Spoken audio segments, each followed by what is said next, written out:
मेरे प्रियो, आपने दुनिया में ऐसे बहुत सारे लोगों को देखा होगा जिनके पास सब कुछ है, लेकिन उनके जीवन में कुछ न कुछ चीज़ का कमी है, समस्या है या दुःख है।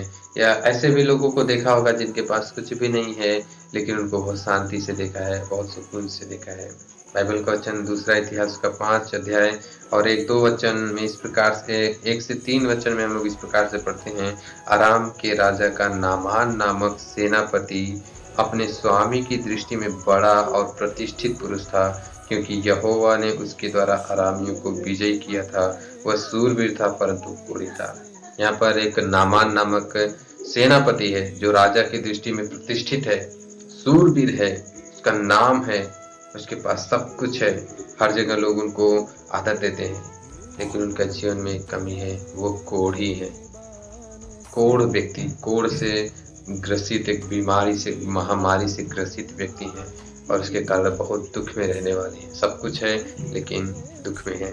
और एक व्यक्ति है और एक लड़की है उसमें लिखा है, अरामी लोग दल बांधकर इस्राएल के देश में जाकर वहां से एक छोटी लड़की बंदी बनाकर ले आए थे और वह नामान की पत्नी की सेवा करती थी। ये जो लड़की है ये गुलामी में रहने वाली है। आरामी और इसराइल लोग दुश्मन हैं और ये आराम का जो सेनापति है नामान, ये अपने इसराइल देश से जा करके एक लड़की को बधुआ करके गुलामी में पकड़ के लेकर आया और उसकी पत्नी की सेवा करती है। और एक तरह से ये लड़की भी उनका दुश्मन है, एक दूसरे का दुश्मन है, लेकिन ये लड़की परमेश्वर को जानती है और ये व्यक्ति परमेश्वर, सेनापति परमेश्वर को नहीं जानते हैं। नामान ये कोढ़ी व्यक्ति हैं।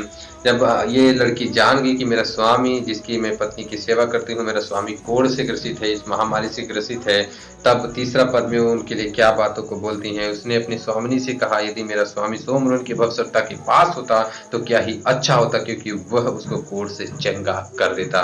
ये लड़की एक सुसमाचार सुनाती है, अगर मेरा स्वामी, मेरा ये प्रभु अगर भविष्यवक्ता के पास, मेरे इसराइल देश में भविष्यवक्ता के पास होता, उस पास्टर के पास होता, तो मेरा प्रभु इसको चंगा कर देता, मेरा परमेश्वर इसको शुद्ध कर देता। ये बात को सुनने के बाद बाइबल में लिखा है, ये बातों को सुने, माने और इस जगह पर गए और परमेश्वर के सामने दीन बन गए। परमेश्वर ने इनको चंगा कर दिया। मेरे प्रिय, बाइबल में इस छोटी लड़की का नाम नहीं लिखा है, लेकिन नामान व्यक्ति का नाम लिखा है। नामान के पास सब कुछ है, उनके जीवन में शांति नहीं है। ये लड़की का परिवार छिन गया है, उनका परिवार से अलग कर दिया गया है, उनको गुलामी में भेज दिया गया, उनको किसी चीज का फ्रीडम नहीं है, आजादी नहीं, स्वतंत्रता नहीं है, बहुत ही एक तरह से कैद होकर के रहने वाली है। लेकिन परमेश्वर को जानने के कारण उनके जीवन में एक हरियाली है और वही हरियाली वो अपने स्वामी को दे देती है। तुम मेरे परमेश्वर के पास जाओ, मेरे देश में जाओ, जब मेरे परमेश्वर से तुम प्रार्थना करवाओगे तुम चंगे हो जाओगे। और उन्होंने ऐसा किया और वो व्यक्ति चंगा हो गया। मेरे प्रियो, ये दोनों व्यक्ति का जीवन हमारे जीवन से कहीं न कहीं जरूर मिलता जुलता है।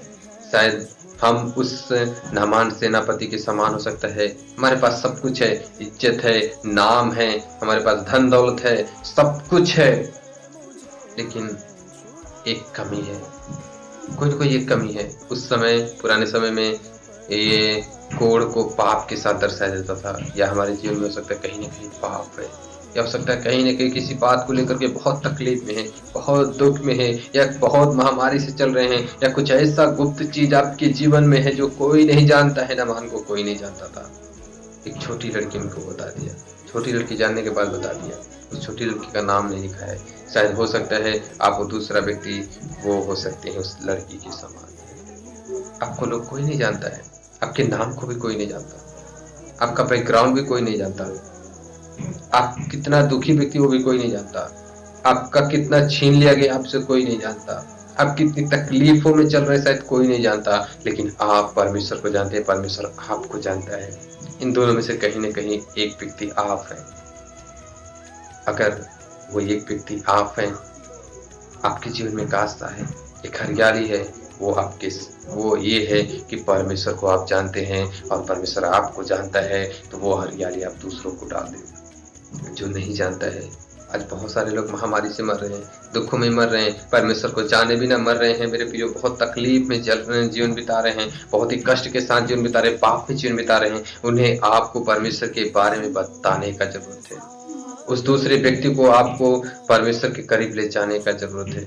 व्यक्ति नामान कोढ़ी नमान सेनापति एक दिन परमेश्वर का भक्त हो गया, परमेश्वर को आराधना करने वाला हो गया, परमेश्वर के पीछे चलने वाला हो गया। सो आज आप एक निर्णय लें, आप इन दोनों में से कौन है?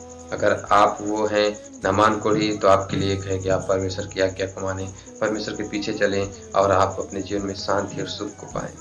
अगर आप वो लड़की के समान हैं, आपके पास शायद कुछ भी नहीं है, आप होपलेस नहीं हैं, आप निराश नहीं हैं, क्योंकि आपके पास परमेश्वर है। आप दूसरों को परमेश्वर के बारे में बताएँ। आज की रात्रि आपको निर्णय लें। तो प्रभु आपको आशीष करे। God bless you. Good night.